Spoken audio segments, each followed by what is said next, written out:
का हमारा टॉपिक है टाइगर रिजर्व। बहुत ही महत्वपूर्ण टॉपिक है। चाहे आप किसी भी एग्ज़ाम की तैयारी कर रहे हो, टाइगर रिजर्व से एक ना एक प्रश्न ज़रूर पूछा जाता है। तो आज आपको बहुत कुछ नया सीखने को मिलेगा। पहले मैं आपको जो इम्पोर्टेंट फैक्ट हैं वो बताऊंगा। उसके बाद हम सभी राज्यों के टाइगर रिजर्व के बारे में पढ़ेंगे। मैं आपको मैप की सहायता से और ट्रिक की सहायता से पढ़ाऊंगा ताकि आपको ये याद रहें। तो चलिए बिना देरी किए हुए वीडियो को शुरू करते हैं। तो चलिए वीडियो की शुरुआत करते हैं और पहले जो इम्पोर्टेंट फैक्ट हैं उन्हें पढ़ लेते हैं। तो आपको पता ही होगा कि जो बाघ है ये भारत का राष्ट्रीय पशु है। भारत का राष्ट्रीय पशु कौन सा है? बाघ। और विश्व के कुल 70% से ज़्यादा जो टाइगर हैं ये भारत में ही पाए जाते हैं। याद रखिएगा कि पूरी दुनिया के 70% से ज़्यादा जो टाइगर हैं ये भारत में ही पाए जाते हैं। और भारत सरकार द्वारा भारत में बाघों की संख्या में जो ये लगातार गिरावट हो रही थी, तो बाघों को बचाने के लिए वर्ष 1973 में प्रोजेक्ट टाइगर की शुरुआत की गई थी। बहुत ही महत्वपूर्ण है, ये बहुत बार पूछा गया है कि प्रोजेक्ट टाइगर की शुरुआत कब की गई थी। तो वर्ष 1973 में की गई थी। याद रखिएगा, इम्पोर्टेंट है। और किसके द्वारा की गई थी? तो भारत के पूर्व प्रधानमंत्री श्रीमती इंदिरा गांधी के द्वारा प्रोजेक्ट टाइगर की शुरुआत की गई थी। और शुरुआत में इसके अंतर्गत 9 टाइगर रिजर्व को शामिल किया गया था, सिर्फ 9। बाद में अन्य को भी जोड़ लिया गया, पर शुरू में सिर्फ 9 ही टाइगर रिजर्व इसके अंतर्गत शामिल किए गए थे। और प्रोजेक्ट टाइगर की जो शुरुआत थी ये उत्तराखंड के जिम कॉर्बेट नेशनल पार्क से की गई थी। बहुत ही महत्वपूर्ण है, कहाँ से की गई थी? तो जिम कॉर्बेट नेशनल पार्क से की गई थी। और मैंने आपको नेशनल पार्क वाली वीडियो में बताया था कि जो जिम कॉर्बेट नेशनल पार्क है ये भारत का पहला नेशनल पार्क है। मैंने आपको वहाँ पर बताया था। तो यहीं से प्रोजेक्ट टाइगर की शुरुआत की गई थी। अब कुछ इम्पोर्टेंट फैक्ट हैं, ये भी देख लेते हैं।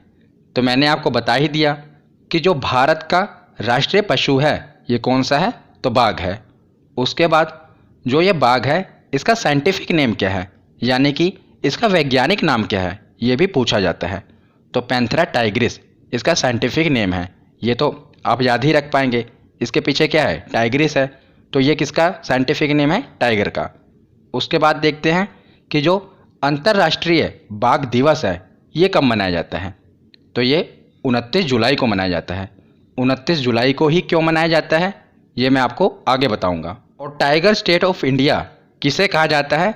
तो मध्य प्रदेश को कहा जाता है। मध्य प्रदेश को ही क्यों कहा जाता है? तो भारत में अगर बात करें सबसे ज़्यादा बाघ किस राज्य में पाए जाते हैं, तो पहले नंबर पे आता है मध्य प्रदेश। 2018 की गणना के अनुसार, मैं भी आपको बताऊंगा आगे।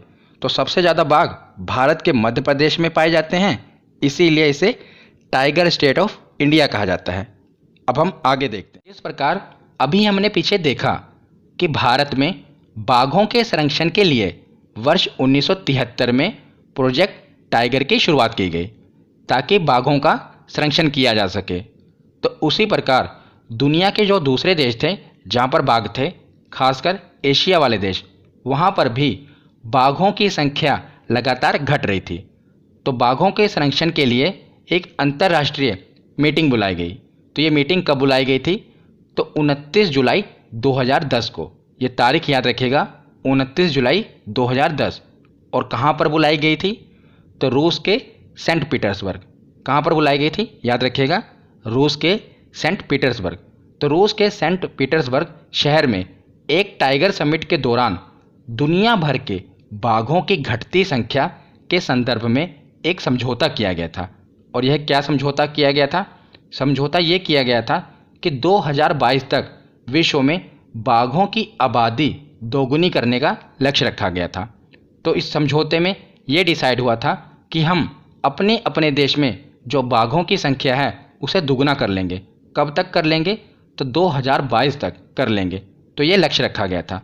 और मैंने आपको अभी पीछे बताया ना कि 29 जुलाई को अंतर्राष्ट्रीय बाघ दिवस मनाया जाता है। तो अब आपको क्लियर हो गया होगा कि क्यों मनाया जाता है, क्योंकि 29 जुलाई को ही एक अंतर्राष्ट्रीय समझौता हुआ था कि हमने बाघों का संरक्षण करना है। तो इस समझौते में ये डिसाइड किया गया कि 2022 तक सभी देशों ने जहाँ पर बाघ हैं उन्होंने अपने देशों में 2022 तक बाघों की जो संख्या है उसे दोगुना करना है। और याद रखिएगा, नेपाल ने यह लक्ष्य 2018 में ही हासिल कर लिया। तो 2018 में ही नेपाल ने बाघों की संख्या को दुगना कर लिया, जो 2010 में थे उनसे दुगना। और भारत ने यह लक्ष्य 2019 में हासिल कर लिया। तो याद रखिएगा, नेपाल ने 2018 में और भारत ने 2019 में बाघों की संख्या दोगुना करने का लक्ष्य प्राप्त कर लिया है। अब आगे हम देखते हैं कि भारत में प्रत्येक 4 वर्ष के अंतराल में बाघों की संख्या की गणना की जाती है। तो बाघों की गिनती की जाती है हर 4 वर्ष के अंतराल में। तो जो पिछली गणना हुई थी ये 2018 में हुई थी। अब अगली गणना होगी 2022 में। तो हम देखते हैं कि जो 2018 में गणना हुई थी उसमें जो बाघों की संख्या थी ये कितनी है, तो 2967। याद रखिएगा, ये आंकड़ा पूछा जाता है कि वर्तमान में बाघों की संख्या कितनी है। तो भारत में वर्तमान में बाघों की संख्या है 2967। ये 2018 की गणना के अनुसार है। अगर हम 2014 में देखें तो 2014 में थी 2226। उससे पहले कितनी थी 2010 में, तो 1706। तो ये भारत के लिए अच्छी बात है कि भारत में लगातार जो बाघों की संख्या है ये गिर नहीं रही, अब बढ़ रही है। उसके बाद हम देखते हैं कि अगर राज्यों की बात की जाए तो सबसे ज़्यादा बाघ भारत के किस राज्य में है। तो मैंने आपको पीछे बता ही दिया, टाइगर स्टेट ऑफ इंडिया किस राज्य को कहा जाता है, तो मध्य प्रदेश को कहा जाता है। क्यों कहा जाता है, क्योंकि यहाँ पर सबसे ज़्यादा बाघ हैं भारत में। कितने हैं, 526। और इसके पीछे है कर्नाटक, सिर्फ 2 बाघ कम हैं वहाँ पर। कितने, 524। और 2 बाघ ज़्यादा हैं मध्य प्रदेश में, 526। और तीसरे नंबर पे आता है उत्तराखंड, यहाँ पर 442 बाघ हैं। तो याद रखिएगा, नंबर 1 पे है एमपी, नंबर दूसरे पे है कर्नाटक और नंबर तीसरे पे है उत्तराखंड। तो अभी तक भारत में कुल 51 टाइगर रिजर्व थे। आपने यही पढ़ा होगा कि भारत में कितने टाइगर रिजर्व हैं, तो 51 हैं। पर याद रखिएगा, अब नेशनल टाइगर कंजर्वेशन अथॉरिटी, जिसे हिंदी में राष्ट्रीय बाघ संरक्षण प्राधिकरण कहते हैं, इसके द्वारा राजस्थान में रामगढ़ विषधारी वन्यजीव अभयारण्य को, जो कि वाइल्ड लाइफ सेंचुरी थी, इसको टाइगर रिजर्व के रूप में विकसित करने की स्वीकृति मिल गई है। तो अब इसे टाइगर रिजर्व बना दिया जाएगा। तो याद रखिएगा, अब भारत में कितने टाइगर रिजर्व हो जाएंगे, तो 52 टाइगर रिजर्व। अभी वर्तमान में बात की जाए तो आपने यही पढ़ा होगा कि भारत में 51 टाइगर रिजर्व हैं। पर अभी हाल ही में एक नए टाइगर रिजर्व को विकसित करने की स्वीकृति मिल गई है। तो अब भारत में कितने टाइगर रिजर्व होंगे, तो 52 टाइगर रिजर्व होंगे, ये याद रखिएगा। तो अब हम एक एक करके भारत के जितने भी राज्यों में टाइगर रिजर्व हैं उन्हें पढ़ना शुरू करते हैं। तो मैं आपको ट्रिक की सहायता से पढ़ाऊंगा जहाँ पर ट्रिक की ज़रूरत होगी। तो इससे पहले मैंने जितने भी नेशनल पार्क हैं आपको ट्रिक की सहायता से समझाए थे, और बहुत से नेशनल पार्क टाइगर रिजर्व हैं, वही सेम नाम आपको यहाँ पर देखने को मिलेंगे। और वहाँ पर मैंने आपको जितने भी नेशनल पार्क हैं सब बहुत ही अच्छे तरीके से ट्रिक की सहायता से समझाए थे। अगर आपने वो वीडियो देखी होगी तो यहाँ पर आपको बहुत ही आसानी होगी। अगर आपने वो वीडियो नहीं देखी तो उसे ज़रूर देख लेना। तो शुरुआत करते हैं उत्तराखंड से। तो उत्तराखंड में 2 टाइगर रिजर्व हैं और कोई ट्रिक की ज़रूरत नहीं होगी क्योंकि ये इतने महत्वपूर्ण हैं और आपने कई बार पढ़े होंगे। एक है जिम कॉर्बेट और दूसरा है राजा जी। ये दोनों टाइगर रिजर्व कहाँ पर हैं, उत्तराखंड में। अभी हमने पीछे पढ़ा कि भारत का पहला टाइगर रिजर्व और भारत का पहला नेशनल पार्क ये कौन सा है, तो जिम कॉर्बेट नेशनल पार्क और जिम कॉर्बेट टाइगर रिजर्व, ये भारत के पहले नेशनल पार्क और टाइगर रिजर्व हैं। तो ये तो आपको याद ही होंगे, बहुत ही महत्वपूर्ण है, याद रखिएगा। जिम कॉर्बेट और राजा जी ये कहाँ पर हैं, तो उत्तराखंड में हैं। अब हम आगे देखते हैं। तो उत्तराखंड के बाद अब हम आते हैं उत्तर प्रदेश में। तो उत्तर प्रदेश में 2 टाइगर रिजर्व हैं, एक है दुधवा टाइगर रिजर्व और दूसरा है पीलीभीत टाइगर रिजर्व। हो सकता है आपने किताबों में 3 टाइगर रिजर्व पढ़े हों, आपने अमनगढ़ टाइगर रिजर्व ही पढ़ा हो, पर मैं आपको बता दूं कि जो अमनगढ़ टाइगर रिजर्व है ये जिम कॉर्बेट टाइगर रिजर्व के बफर जोन में आता है और इसे अलग से काउंट नहीं किया जाता। पहले आपको मैं समझा देता हूँ कि बफर जोन, कोर जोन ये क्या होता है। तो जैसे ये मान लीजिए पूरा टाइगर रिजर्व है, तो टाइगर रिजर्व के अंदर दो जोन होते हैं, एक होता है कोर जोन और एक होता है बफर जोन। तो जो कोर जोन होता है यहाँ पर जो बाघ होते हैं एक्टिव होते हैं, ये बीच वाला एरिया होता है किसी भी टाइगर रिजर्व के, और यहाँ पर किसी भी प्रकार की मानव गतिविधि अलाउड नहीं होती, क्योंकि यहाँ पर ये पूरा एरिया बाघों के लिए संरक्षित होता है और बाघ यहाँ पर एक्टिव होते हैं, इसीलिए यहाँ पर मानव गतिविधि अलाउड नहीं होती। तो इससे कुछ दूरी पर जो ये बाहर वाला एरिया होता है इसे बफर जोन कहते हैं। तो ये पूरा टाइगर रिजर्व ही है, बीच में है कोर जोन और जो बाहर वाला एरिया है इसे कहते हैं बफर जोन। तो बफर जोन में कुछ हद तक मानव गतिविधियां अलाउड होती हैं। अभी पीछे हमने जिम कॉर्बेट टाइगर रिजर्व के बारे में पढ़ा जो कि उत्तराखंड में आता है। तो उसी जिम कॉर्बेट टाइगर रिजर्व के बफर जोन वाले एरिया में अमनगढ़ टाइगर रिजर्व बनाया गया है। तो जो जिम कॉर्बेट टाइगर रिजर्व है वो है तो उत्तराखंड में, पर जो उसका बफर जोन है वो उत्तर प्रदेश में भी आता है। तो उसी के बफर जोन में अमनगढ़ टाइगर रिजर्व बनाया गया है, पर इसे अलग से काउंट नहीं किया जाता, याद रखिएगा। अगर आप NTCA की ऑफिशियल वेबसाइट पर जाएंगे और वहाँ पर देखेंगे तो जो ये अमनगढ़ टाइगर रिजर्व है इसे अलग से काउंट नहीं किया जाता, क्योंकि ये जिम कॉर्बेट टाइगर रिजर्व के बफर जोन में आता है। उसे बाहर होता तो इसे काउंट कर लिया जाता, पर उसी टाइगर रिजर्व के बफर जोन में आ जाता है, इसीलिए इसे अलग से काउंट नहीं किया जाता। आप ऑफिशियल वेबसाइट पर जाकर चेक कर सकते हैं। तो देखते हैं कि दुधवा टाइगर रिजर्व और पीलीभीत टाइगर रिजर्व इसे याद कैसे करें। तो दुधवा जो है ये तो बहुत ही महत्वपूर्ण है, और जो पीलीभीत है इसे तो आप ऐसे भी याद कर सकते हैं, जो पीलीभीत जिला है ये उत्तर प्रदेश में है, उसे रिलेट कर सकते हैं। और बात रही दुधवा की, तो भारत में सबसे ज़्यादा दूध का उत्पादन कौन सा राज्य करता है, तो उत्तर प्रदेश करता है। इसमें है ना दुधवा, तो सबसे ज़्यादा दूध का उत्पादन कौन सा राज्य करता है, उत्तर प्रदेश। इसे आप रिलेट कर सकते हैं। दुधवा और पीलीभीत ये कहाँ पर हैं, तो उत्तर प्रदेश में है। अब हम आगे देखते हैं। तो उत्तर प्रदेश के बाद अब हम आते हैं पश्चिम बंगाल में। तो पश्चिम बंगाल में दो टाइगर रिजर्व हैं और ये तो वर्ल्ड फेमस हैं, इनकी कोई ट्रिक की ज़रूरत नहीं पड़ेगी, ये आपको ऐसे ही याद होने चाहिए। एक है सुंदरवन और दूसरा है बुक्सा। ये मैंने आपको नेशनल पार्क वाले वीडियो में भी बताए थे, और ये टाइगर रिजर्व भी हैं। कौन से, सुंदरवन और बुक्सा। इन्हें आप ऐसे ही याद रख लेना, क्योंकि ये तो बहुत ही इंपॉर्टेंट है और आपने कई बार पढ़े होंगे और सुने भी होंगे कि सुंदरवन नेशनल पार्क कहाँ पर है, सुंदरवन टाइगर रिजर्व कहाँ पर है। तो ये पश्चिम बंगाल में है और सुंदरवन बहुत ही इंपॉर्टेंट है, याद रखिएगा। तो पश्चिम बंगाल के बाद अब हम आते हैं ओडिशा में। तो ओडिशा में दो टाइगर रिजर्व हैं, एक है सिमलीपाल और दूसरा है सतकोसिया टाइगर रिजर्व। ये दोनों ही कहाँ पर हैं, ओडिशा में। और सिमलीपाल तो नेशनल पार्क भी है, मैंने आपको बताया था। अब देखते हैं किन्हें याद कैसे करना है। आप देखेंगे कि जो भारत के समुद्र से सटे हुए राज्य हैं ये ज़्यादातर डेवलप हैं, जैसे कि गुजरात हो गया, महाराष्ट्र हो गया, कर्नाटक हो गया, केरल हो गया। ये सभी राज्य समुद्र से सटे हुए जो भी हैं ये डेवलप हैं। पर अगर आप देखेंगे जो ओडिशा है ये ज़्यादा डेवलप नहीं है, ये सिंपल है। बाकी के राज्य डेवलप हैं पर ये सिंपल है, तो इसे आप रिलेट करेंगे। ये मैंने आपको क्यों बताया, यहाँ पर है ना सिमलीपाल, तो सिमलीपाल को आप रिलेट करेंगे सिंपल से। ये ट्रिक मैंने आपको नेशनल पार्क वाली वीडियो में भी बताई थी। तो सिमलीपाल को आप रिलेट करेंगे सिंपल से। अगर आप देखेंगे कि भारत के जितने भी समुद्र से सटे हुए राज्य हैं ये ज़्यादातर डेवलप हैं, पर एक ओडिशा जो है ये सिंपल है, ये ज़्यादा डेवलप नहीं है। तो सिमलीपाल तो हमने देख लिया कि उसे सिंपल से रिलेट कर लेंगे कि जो ओडिशा राज्य है ये सिंपल है। और दूसरा जो सतकोसिया, इसे कैसे याद करेंगे, तो देखिए अगर आप ओडिशा को पढ़ेंगे, पीछे क्या दिशा, दिशा को रिलेट करेंगे दिशा से, दिशा यानी कि डायरेक्शन। और सतकोसिया को अगर आप ध्यान से पढ़ेंगे तो ये डिस्टेंस के बारे में बता रहा है। सतकोसिया यानी कि 7 कोस, ऊपर है डायरेक्शन और नीचे है डिस्टेंस।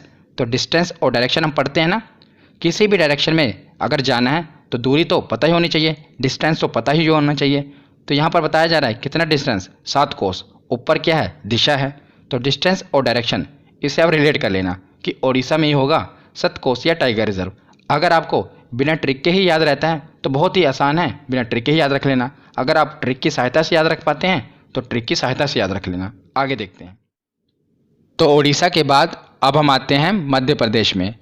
तो मध्य प्रदेश में 6 टाइगर रिजर्व हैं और ये वही सेम है जो हमने मध्य प्रदेश के नेशनल पार्क पढ़े थे, वही सेम टाइगर रिजर्व हैं। कौन कौन से? पहला है कान्हा, दूसरा है बांधवगढ़, तीसरा है पन्ना, चौथा है सतपुड़ा, पाँचवा है संजय और छठा है पेंच टाइगर रिजर्व। और याद रखिएगा, जो ये पेंच टाइगर रिजर्व है, आप अगर मध्य प्रदेश के मैप में देखेंगे तो यहाँ पर ये देखिए, ये है पेंच टाइगर रिजर्व। ये बिल्कुल बॉर्डर पर है और ये मध्य प्रदेश और महाराष्ट्र दोनों राज्यों में फैला हुआ है। याद रखिएगा, जो पेंच टाइगर रिजर्व हैं, इसके दोनों राज्यों में पेंच लगे हुए हैं, मध्य प्रदेश में भी और महाराष्ट्र में भी। क्योंकि अगर आप नक्शे को ध्यान में रखिएगा तो मध्य प्रदेश के नीचे की ओर इस तरफ है ना महाराष्ट्र, तो यहाँ पर है पेंच टाइगर रिजर्व। ये दोनों राज्यों में फैला हुआ है, मध्य प्रदेश में भी और महाराष्ट्र में भी, दोनों तरफ इसके पेंच लड़े हुए हैं। तो पहला कौन सा है? Kanha tiger reserve. तो देखिए, इनकी कोई ट्रिक की ज़रूरत नहीं पड़ेगी आपको। मैंने आपको नेशनल पार्क वाली वीडियो में बताया था कि कान्हा, माधव और बांधव, ये तीनों नेशनल पार्क कहाँ पर हैं? तो ये मध्य प्रदेश में है। तो कान्हा को ही माधव कहा जाता है और माधव से बांधव रिलेट हो रहा था, तो मैंने आपको कहा था इसे याद रख लेना। तो कान्हा, माधव और बांधव ये कहाँ पर है? मध्य प्रदेश में है।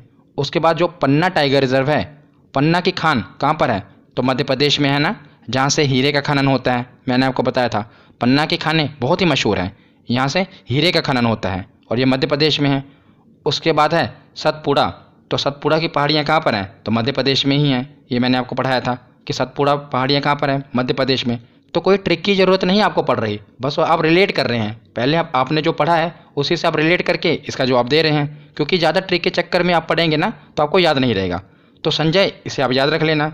उसके बाद पेंच है, मैंने आपको बता ही दिया कि जो पेंच टाइगर रिजर्व है, ये मध्य प्रदेश और महाराष्ट्र दोनों राज्यों में इसके पेंच लड़े हुए हैं, तो इसे आप रिलेट कर लेना। अब आगे देखते हैं। तो मध्य प्रदेश के बाद अब हम आते हैं महाराष्ट्र में। तो पहला है पेंच टाइगर रिजर्व। तो मध्य प्रदेश और महाराष्ट्र हमने पढ़ा ना, दोनों में फैला हुआ है पेंच टाइगर रिजर्व। अगला है मेलघाट टाइगर रिजर्व। उससे अगला है तटोबा अंधेरी टाइगर रिजर्व। तो अंधेरी मुंबई में है, उसी से आप रिलेट कर लेंगे कि महाराष्ट्र में होगा। अगला है सह्याद्री टाइगर रिजर्व। उसके बाद है नवेगांव टाइगर रिजर्व। तो नवेगांव हो गया, गोरेगांव हो गया, ये कहाँ पर है? महाराष्ट्र में ही है। उसके बाद बोर टाइगर रिजर्व, ये सबसे ज़्यादा इंपॉर्टेंट है, बोर टाइगर रिजर्व। तो इसे आपको याद रखना है। क्यों याद रखना है? क्योंकि क्षेत्रफल की दृष्टि से अगर देखा जाए तो भारत का सबसे छोटा टाइगर रिजर्व ये कौन सा है? तो बोर टाइगर रिजर्व है। आपने पेंच भी पढ़ा होगा, पर याद रखिएगा, बोर टाइगर रिजर्व यही भारत का सबसे छोटा टाइगर रिजर्व है। तो इसे तो आपको ऐसे ही याद होना चाहिए। पूछ लिया जाए कि भारत का सबसे छोटा टाइगर रिजर्व कौन सा है, तो वो है बोर टाइगर रिजर्व, याद रखिएगा। तो महाराष्ट्र के बाद अब हम आते हैं छत्तीसगढ़ में। तो छत्तीसगढ़ में भी 3 टाइगर रिजर्व हैं। पहला कौन सा है? Indravati tiger reserve. तो मैंने आपको नदी वाली वीडियो में बताया था कि जो इंद्रावती नदी है, ये कहाँ की नदी है? छत्तीसगढ़ की। तो उसी से आप रिलेट कर लेना, क्योंकि अगर आपने जो पीछे फैक्ट पढ़े हैं ना, उसी से रिलेट कर लिया करिए। क्योंकि अगर आप ज़्यादा ट्रिक बनाएंगे ना तो आपको याद नहीं रहेगी। आपको इससे दोनों चीज़ें याद रहेंगी। जो इंद्रावती नदी है ये कहाँ पर है? छत्तीसगढ़ में। तो अगर नदी भी वहीं पर है तो जो टाइगर रिजर्व होगा वो कहाँ पर होगा? वो भी छत्तीसगढ़ में ही होगा। तो इंद्रावती टाइगर रिजर्व कहाँ पर है? छत्तीसगढ़ में। तो इंद्रावती तो हमको याद हो गया, इसे हम नदी से याद कर लेंगे। बचा उदंती और अचनकमार, इसे कैसे याद करेंगे? तो जो छत्तीसगढ़ का जो ज़्यादातर एरिया है, आप सुनेंगे सुकमा हो गया, दंतेवाड़ा हो गया, ये नक्सलवाद से पीड़ित रहता है। दंतेवाड़ा, सुकमा। तो देखिए उदंती में क्या है? दंती, पीछे क्या है? दंती। दंती और दंतेवाड़ा रिलेट हो रहा ना, दंती दंतेवाड़ा। तो ये छत्तीसगढ़ में ही है दंतेवाड़ा। ज़्यादातर नक्सलवाद से पीड़ित रहता है ये एरिया। और जो ज़्यादातर नक्सलवादी होते हैं ये अचानक मार करते हैं। पीछे क्या देखिए इसमें? अचानक मार, इसको पढ़ेंगे ना, अचानक मार। तो जो नक्सलवादी होते हैं ये अचानक मार कर देते हैं। और दंतेवाड़ा वाला जो एरिया है ये नक्सलवाद से पीड़ित रहता है। तो छोटे छोटे हिंट होते हैं जिनसे आप ये रिलेट कर पाएंगे। दंती से आप रिलेट करेंगे दंतेवाड़ा, और आपको पता होगा दंतेवाड़ा हो गया, सुकमा हो गया, ये जो एरिया है छत्तीसगढ़ में ही है और नक्सलवाद से पीड़ित रहता है। और जो नक्सलवादी होते हैं ये छुपकर वार करते हैं, अचानक मार कर देते हैं हमारे सैनिकों पर। जो हमारे वहाँ पुलिसकर्मी होते हैं उन पर अचानक मार कर देते हैं ये नक्सलवादी। तो इसे आप रिलेट कर लेना, दोनों आपको याद रहेंगे, उदंती भी और अचनकमार भी। और इंद्रावती तो हमने पढ़ ही लिया। तो ये आप छोटे छोटे हिंट से तीनों को याद कर सकते हैं। तो आगे अब हम जो नॉर्थ ईस्ट वाले राज्य हैं इनके भी टाइगर रिजर्व पढ़ लेते हैं। तो शुरुआत हम करते हैं असम से। तो असम में 4 टाइगर रिजर्व हैं, मानस, नामेरी, काजीरंगा और ओरांग। काजीरंगा तो वर्ल्ड फेमस है, आपको पता ही होगा, असम में है। तो जो नेशनल पार्क वाली वीडियो थी वहाँ पर भी हमने इनके बारे में पढ़ा था। तो वहाँ पर मैंने आपको एक ट्रिक बताई थी, एक लाइन बताई थी, जिससे आपको सभी नेशनल पार्क याद हो गए थे। तो वही ट्रिक हम यहाँ पर भी पढ़ेंगे। इससे क्या होगा, आपको जो टाइगर रिजर्व हैं और जो नेशनल पार्क हैं दोनों याद रहेंगे उसी एक ही लाइन से। तो वहाँ पर मैंने आपको एक कहावत बताई थी कि जब मियाँ बीबी राजी तो क्या करेगा काजी। ये कहावत अभी तक आपके कभी काम नहीं आई, पर जो ट्रिक है ये ज़रूर आपके काम आएगी। तो ट्रिक ये है कि माना ना मेरी असम का काजी और करवा दी डिब्रू राज से शादी। तो देखिए, इस लाइन से आप जितने भी नेशनल पार्क हैं असम के और जितने भी टाइगर रिजर्व हैं वो सब याद कर लेंगे। क्या है, माना ना मेरी असम का काजी, करवा दी डिब्रू राज से शादी। तो देखिए, माना से हो जाएगा मानस टाइगर रिजर्व, और मानस नेशनल पार्क भी है। ना मेरी टाइगर रिजर्व और ना मेरी टाइगर रिजर्व के साथ साथ नेशनल पार्क भी है। असम का काजी तो असम से रिलेट हो जाएगा कि असम का है। काजी से क्या होगा, काजीरंगा, और से हो जाएगा ओरांग टाइगर रिजर्व। करवा दी डिब्रू राज से शादी।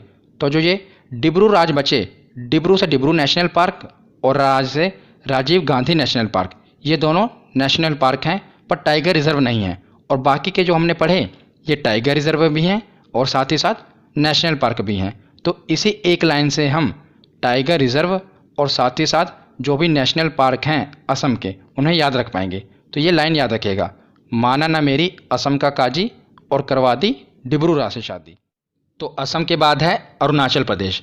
अरुणाचल प्रदेश में 3 टाइगर रिजर्व हैं।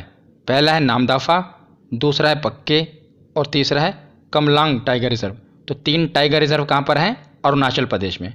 तो इन्हें आप याद कैसे रखेंगे, पहला क्या है नामदाफा, इसमें क्या है नाम, और अरुणाचल प्रदेश में अरुण, ये एक नाम है ना अरुण, तो इसे आप रिलेट कर लेना। नामदफा ऊपर क्या है अरुण, तो नाम है ये, और आप देखेंगे नीचे ये भी है कमल, कमल भी एक नाम है ना। तो अरुण और कमल ये दोनों क्या है नाम, रिलेट करिएगा एक दूसरे को। और बीच में क्या है पक्के, तो अरुण और कमल ये दोनों पक्के मित्र हैं आपस में, इसे आप रिलेट कर लेना कि अरुण कमल पक्के मित्र हैं। तो आपको ये चारों चीज़ याद रहेगी कि ये अरुणाचल प्रदेश में है और 3 टाइगर रिजर्व हैं। नाम दफ़ा से याद रहेगा कि नाम कौन सा है, बाकी के सभी राज्य आप अगर पढ़ेंगे तो जो अरुणाचल प्रदेश में है इससे हमें लगता है ना अरुणाचल प्रदेश कि किसी के नाम से रखा गया है। तो नाम दफ़ा टाइगर रिजर्व अरुणाचल प्रदेश में है, और कमलांग में भी नाम ही है कमल। तो अरुण और कमल ये क्या हैं, पक्के मित्र हैं। तो इस एक लाइन से आप ये सभी लिंक करके याद रख पाएंगे। तो अरुणाचल प्रदेश के बाद अगला राज्य है मिजोरम। तो मिजोरम में एक ही टाइगर रिजर्व है, डंपा टाइगर रिजर्व, बहुत ही इंपॉर्टेंट है। कौन सा, डंपा टाइगर रिजर्व। तो इसे कैसे याद रखेंगे, तो देखिए मिजोरम में मिजो है ना, तो मिजो को आप रिलेट करेंगे मजा, और डंपा को डंका। सुना होगा आपने डंका बजा दिया, तो डंका क्या होता है, एक नगाड़ा होता है, एक बड़ा सा नगाड़ा। तो जब नगाड़ा बजता है तो सुनने में मज़ा आता है। तो मिजोरम में मज़ा आता है जब डंपा यानी कि डंका बजता है, तो जब नगाड़ा बजता है तो सुनने में मज़ा आता है। तो इससे आप रिलेट कर लेना, आपको याद रहेगा। तो आगे अब हम 3 राज्य देखते हैं, बिहार, आंध्र प्रदेश और झारखंड। तीनों में एक ही एक टाइगर रिजर्व है, तो इसकी कोई ट्रिक की ज़रूरत नहीं पड़ेगी, आपको ऐसे ही याद होनी चाहिए। तो बिहार में कौन सा है, तो वाल्मीकि टाइगर रिजर्व। तो ये तो हमने नेशनल पार्क में भी पढ़ा था कि वाल्मीकि नेशनल पार्क कहाँ पर है, बिहार में, एक ही है, आपको याद रख लेना। तो बिहार के बाद है आंध्र प्रदेश। तो आंध्र प्रदेश में है नागा अर्जुन सागर श्रीशैलम टाइगर रिजर्व। बहुत ही इम्पोर्टेंट है, क्यों, क्योंकि यह भारत का सबसे बड़ा टाइगर रिजर्व है। क्षेत्रफल के हिसाब से देखा जाए तो भारत का सबसे बड़ा टाइगर रिजर्व कौन सा है, तो यही है श्रीशैलम टाइगर रिजर्व। ये कहाँ पर है, तो आंध्र प्रदेश में है, और आंध्र प्रदेश के साथ ही साथ ये तेलंगाना में भी फैला हुआ है, याद रखिएगा। ज़्यादातर एरिया इसका आंध्र प्रदेश में ही है, और यह भारत का सबसे बड़ा टाइगर रिजर्व है। इसे आप कैसे याद रखेंगे, क्योंकि ये तो इम्पोर्टेंट है। तो देखिए मैं आपको जब भी बताता हूँ तो आंध्र प्रदेश को किससे रिलेट करना है, अंधेरे से, आंध्र अंधेरा, और नागार्जुन में क्या है नाग। तो जब भी नाग काट लेता है, नाग डस लेता है, तो आँखों के आगे अंधेरा छा जाता है ना नाग के काटने पर। तो इसी से आप रिलेट कर लेना कि जब भी नाग डसेगा, नाग काट लेता है, तो आँखों के आगे अंधेरा छा जाता है। तो नागार्जुन कहाँ पर है, आंध्र प्रदेश में है। तो आंध्र प्रदेश के बाद अब हम आते हैं झारखंड में। तो झारखंड में एक ही टाइगर रिजर्व है, पलामू टाइगर रिजर्व। इससे अब याद कर लेना। बिहार में भी एक है वाल्मीकि और झारखंड में भी है पलामू। तो अब हम आते हैं तेलंगाना में। तेलंगाना में 2 टाइगर रिजर्व हैं। इसमें से अमराबाद टाइगर रिजर्व ये बहुत इंपॉर्टेंट है। ऊपर कौन सा है? कवल टाइगर रिजर्व। ये भी कहाँ पर है? तेलंगाना में। और अमराबाद टाइगर रिजर्व कहाँ पर है? ये भी तेलंगाना में है। तो अमराबाद को कैसे याद रखेंगे? तो तेलंगाना की राजधानी कौन सी है? हैदराबाद। और ये कौन सा है? अमराबाद। तो हैदराबाद और अमराबाद रिलेट हो रहा है ना, इसे अब याद रख लेना। तो तेलंगाना के बाद आते हैं केरल में।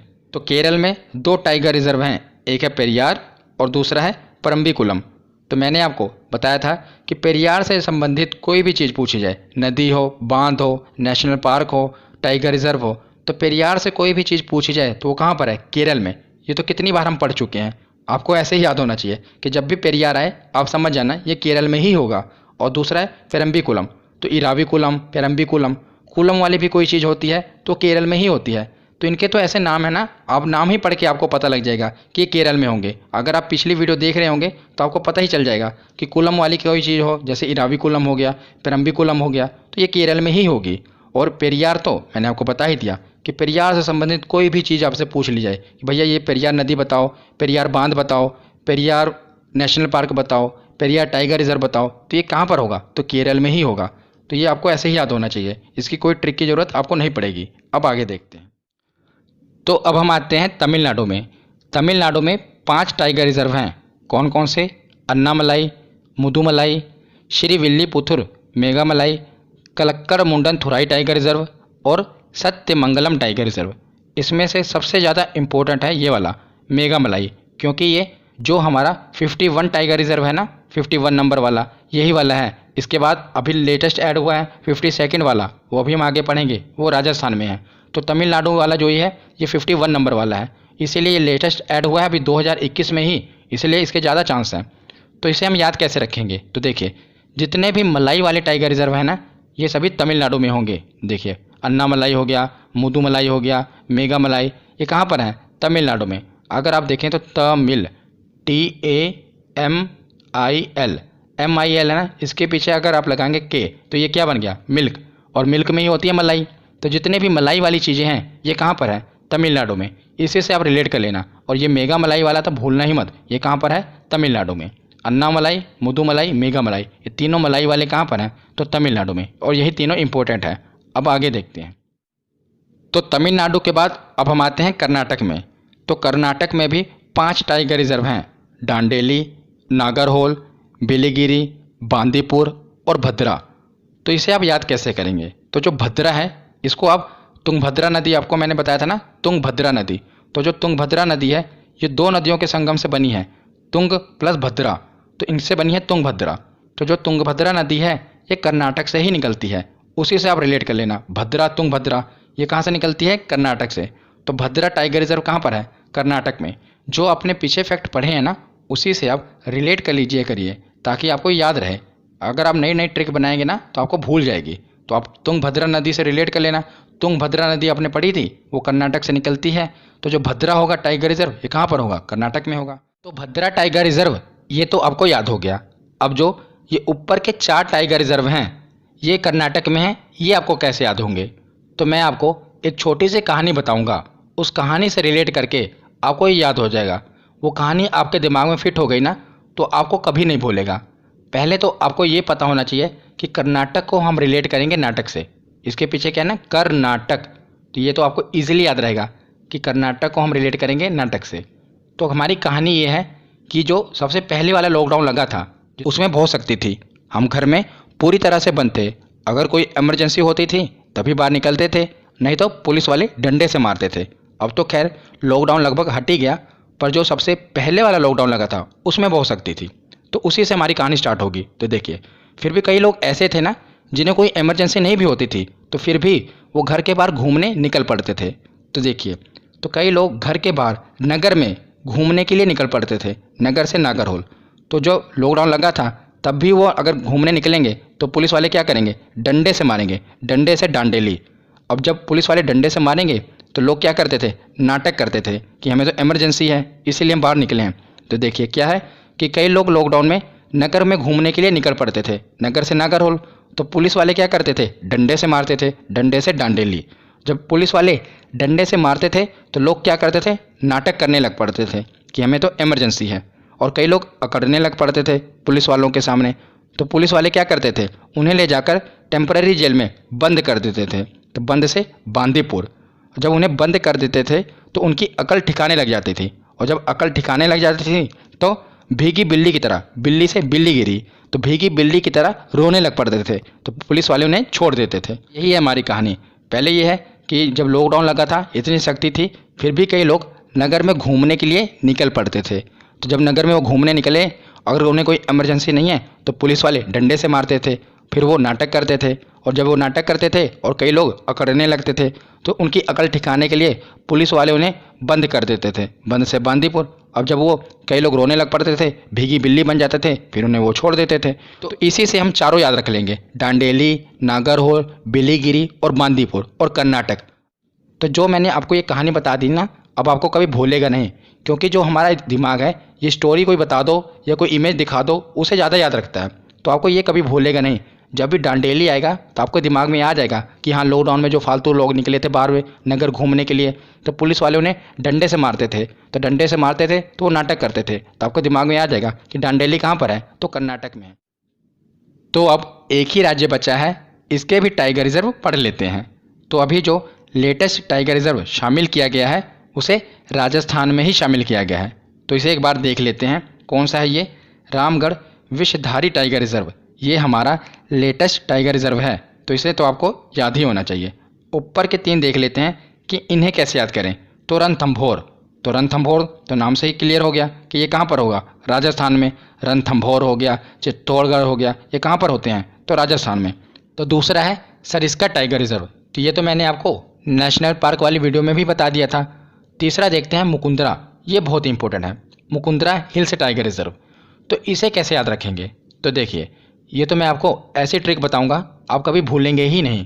अभी आप अगर न्यूज़ देख रहे होंगे तो राज कुंद्रा जी छाए हुए हैं, तो उसी से हम याद रखेंगे। देखिए राजस्थान में क्या है, राज, और मुकुंदरा के पीछे क्या है, कुंद्रा, तो राज कुंद्रा। तो इससे आप रिलेट कर लेना, क्या है, राजस्थान में क्या है, राज, और मुकुंदरा के पीछे क्या है, कुंद्रा, तो राज कुंद्रा। अब आप कभी नहीं भूलेंगे कि ये कहाँ पर है, मुकुंदरा, तो राजस्थान में है। तो आज की ये वीडियो यहीं पर ख़त्म होती है। आज हम प्रीवियस ईयर क्वेश्चन नहीं करेंगे क्योंकि वैसे ही ये वीडियो काफ़ी लंबी बन चुकी है। धन्यवाद।